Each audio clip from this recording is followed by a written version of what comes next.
shit. Fucking I'm back up on the mic again. Yeah, I'm twisting my shit. Talking my shit.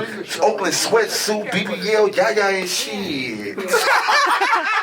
BBL, yaya. Taking business calls and my ex texting phones for the breakfast. Adding different jobs to my necklace. So 3 million strong, worth a records. Was independent on my own, that's pressure. Ayy, watch filled with stones. See several dots from my. Yeah. This record? Do we get into the real story behind it, or? Quake sent me the beat. Yes. You sent me the beat. Yes. You wanted Larry on the record. He said, I got this idea you want Larry doing this record. I think it'll be a dope record. Cause you got Beamers. He has a Bentayga. I said, I'm gonna take y'all real life, and I feel like that'd be a great idea for a track. I found a sample, flipped him, and then you wrote the best hook ever. That nigga said. Wrote the best hook ever to the thing. It was perfect. It was like you did what you were supposed to do perfectly, and it just sound lush. I feel like Beamers was fun because I feel like Beamers felt like a Cash Money record to me, the way I was rapping on it. Okay. And it wasn't sought out or too thoroughly recorded. It was like a thing, and I sent it back. Yeah. So I feel like that was like the most fun, and I feel like the most painful song and the one that touched me emotionally was The Code. Because when I did The Code, I cried because those was real moments. I didn't know you cried. So it's just, if you listen to the second verse on The Code, I'm talking about how my baby brother died. So a lot of people don't know that my brother had a best friend, his name's Keyrum, but I call him my baby brother because he was younger than us. And he died during a robbery. And for that exact reason, I never really speak of him because I feel like I don't want the world judging him due to the manner of his passing. Because he was a good individual, he just got wrapped up with the wrong individuals. Right. And that was probably the only time that somebody passed where I actually felt it and I threw up and everything, like, because I just felt like this ain't right, this wasn't supposed to happen. Yeah. And it made me sick for a while. But that song was the first time I ever spoke of him in that manner on the record. Yeah. I've been there outside the studio. We've been on tour and I've seen you break your back constant day in and day out. You tired family stuff, still pushing through. Motherfuckers is dying. Yeah, and you still on stage. And I'm just trying to survive. I'm gonna tell you some real shit, but every times where niggas look at me like, motherfuckers look at me like I'm fucking Jay-Z. I don't have that type of money. But it's times that sometimes I go without because what you need is more valid than what I fucking think I want. But that's the heart I have. Yeah. It's not about money with me. It's about the love I have for this shit. It's about the love I have for you. You can call me and you need something. Yeah. I'ma make it fucking happen. For sure. And it may be a sacrifice. Whatever I sacrifice because of my heart, I know it's gonna come back to me because God blesses those who bless others. Okay. Niggas don't look at life like that, you know? Right. They always, I gotta stunt on a nigga. No, I gotta stunt with my niggas. Okay. So my philosophy and the way I move is just different. I like that.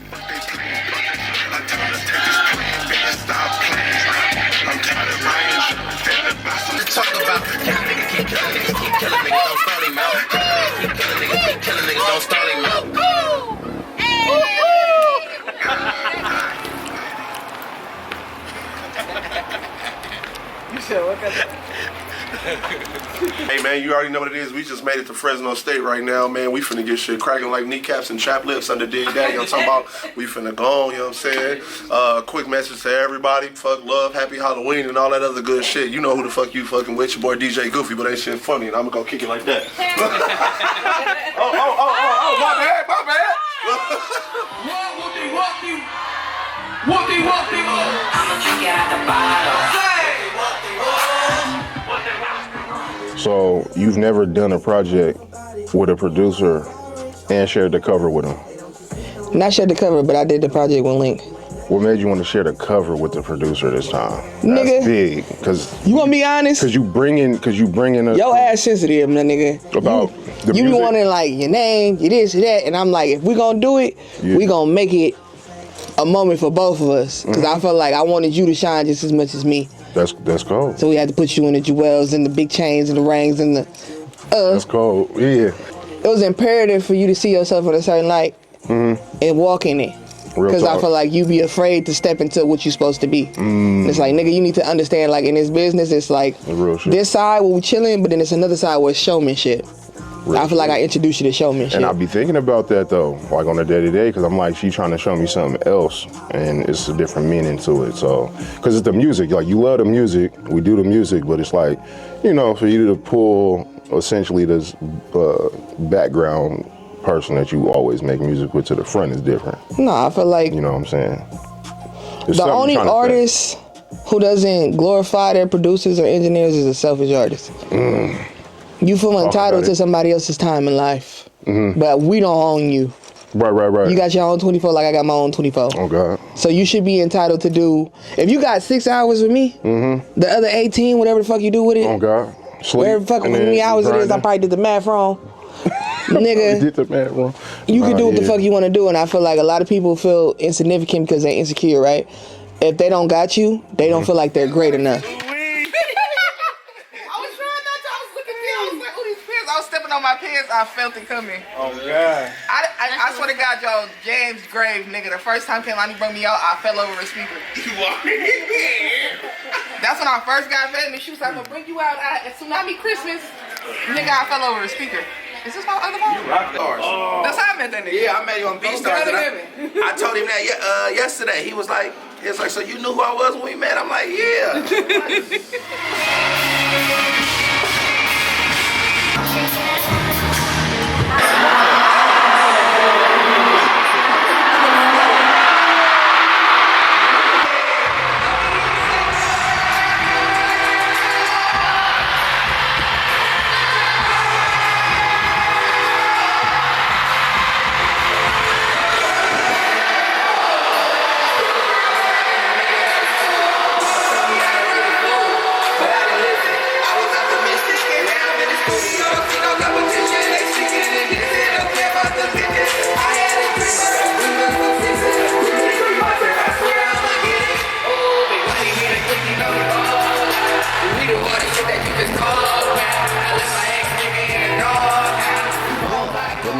So we talk a lot about music and stuff. Like, how important do you think being an artist is, knowing about previous artists? Because a lot of artists these days, I feel like they discard the older artists. They don't care about them. They ain't like Rick James. You say Rick James to a younger artist or something today, they probably would be like, "Who? What?" But I'm not gonna consider you an artist. I'm gonna consider you a rapper. An artist respects the art. That's what I'm saying. If you're a rapper, you just want to rap. So you gotta. You just want the money. You.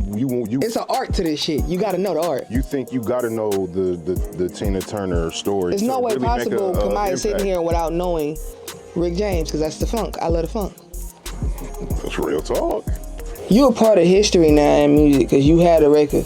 Yeah. And I feel like progressively, futuristically, the things you gonna do is gonna exceed that.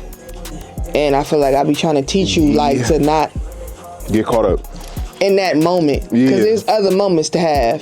Because you gotta think about me, right? A lot of other people don't know this, but I had other moments. It was a time where I only had a record with my friends that I was in a group with. It was a time that I had records with DB the General. Yeah. And that was something nobody still knows that's me. Because I switched my name. Yeah. So it's like I didn't have moments, and if I would have stopped at the DB the General record, right, would I have the one with Drake? Right.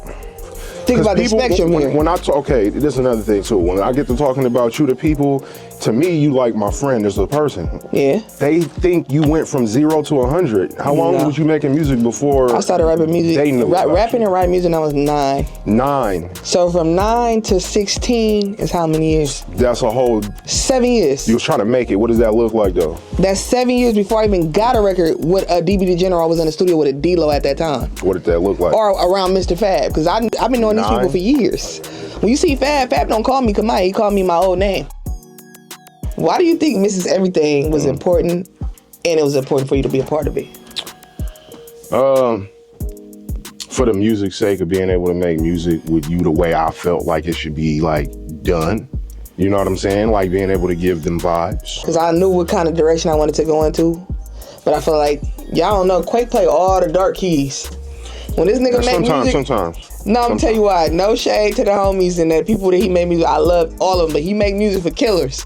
So your shit sound dark. It's just like me, right? I may be particularly like I could be honest and humble. Yeah. I can stick it to a party lane, right? But I be telling niggas like I don't want to do that. I feel like you can stick it to a motherfucking Spooky Land. That's the first time in history where a producer has ever sent me a beat with a title. What? And I made that the song title. In all my professional 9, 8 years, whatever it is, of being a rapper. Yeah. This is the first time I ever been like, I like that title enough to make that the song title. And that's what I was going to ask you too. Why do you do it? What's the reason? It's like, is it to pop shit, be a rapper? I like it because I like music. Jury. I'm a music person. Now that's a perk. The cars, the houses. That's a perk. What do you do? What's the reason you do this for? I did music when I could only afford to buy a 25-cent pack of Now. Because you grinding and doing all this work and this studying and learning the hooks. Why are you doing all that? Are you trying to get like a nice car as a kid? Or are you like, man, I'm finna buy a mansion? It was never about that. It was never about that. I did music because I feel like it was something put in me. It's a gift. So you do it from your heart, for real, for real? It's a gift that I give to the world. Okay. If I stop rapping right now, whether I got 5 fans or 5,000, somebody's going to be impacted. Yeah. Because I am motivating them to stay alive. I think so. I don't think people look at it like that. Sometimes this shit is therapy for niggas. We be so wrapped and self-absorbed in our own shit. Talk about it. Because we all got human nature, right? We all got our own problems. We all got our own lives. Talk about it for sure. But it's some little girl or it's some nigga who listen to me that help him get up and hustle. I mean, I was at work. I was doing security when you was doing security right before. Like, I was at work doing the same shit, and I was like, your documentary came out, and I was like affected by it. I'm a male. Like, I know you telling your story from a woman's perspective, and it might hit women from a whole nother thing, growing up in Oakland as a young girl, but it hit me as a I was like grown damn near, for sure. It's these moments and these bits and pieces where we forget we human and we gotta humanize ourselves, right? Yeah. So when I'm doing the Good Night in the Ghetto documentary, I'm still very much so human to niggas. You very much the so. Inception of a rise, but at the end of the day, it's like, oh, she real. Like, you living how I'm living. I can feel that. Real talk. Like, even right now, you ask me why I do music, it ain't about money. What's the reason? Yeah. Because I still ain't got, personally, I ain't got what the fuck I deserve out this business. If that was the case, I'd be having $50 or $100 million by now. It'd be kind of crazy to hear you be saying stuff like that. I know what it is, but then I know what it is too. You definitely reached a level of success, and I never ever once fucking demote my success. Ever. You can't do that. But I'm undermined as fuck. Okay.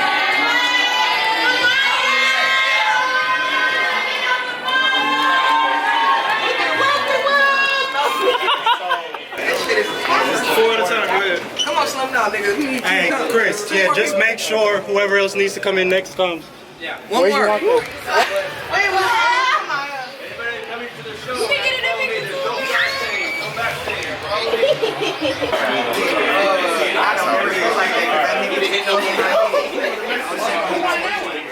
So it's a young, female artist coming out of Oakland right now. Like, she's trying to make it. She's trying to figure it out. She's 15. What do you tell her in present day that you learned, that like a piece of advice that you know she need? You don't know her. 1, be yourself. 2, don't fold. Don't fold. And 3, honestly, just like know that whatever you think somebody gonna do for you, whatever you believe somebody is, they probably not gonna be there. But don't base how you feel about yourself and your success on that, because you're gonna get let down. It's like right now, right? What you know your father to be, he may not really be. You could be like, my daddy's a superhero, but then you grow up and your mom be like, that nigga was an alcoholic that punched me every fucking night. That's how the entertainment industry is. Oh, okay, yeah. It may be a motherfucker you look up to, you be like, damn, I can't wait to meet them. You meet them, they fucking look the other way, push you to the side, and your whole heart is crushed, because in that moment, you believe this motherfucker would embrace you. You believe that everything I'm doing is gonna lead me here. And they slam the door in your face when you get to the Right. That'll fuck you up. So I be telling like a lot of people, I be just like, hey, don't stop. 2, be your fucking self. And 3, don't let none of these motherfuckers let you down. I'm Mrs. Gold Watch, Mrs. Gold Chain, Mrs. Gold Mouth, Mrs. Gold Rain, Mrs. Bankroll, run her own place. I'm Mrs. Mrs. Everything. I'm Mrs. Mrs. Everything. I'm Mrs. Mrs. Everything. I'm Mrs. Mrs. Everything. I'm Mrs. Mrs. Everything. I bought my own drop, nigga. Got my own bag, get my own guap, nigga. She fucking for the cash, we for sure not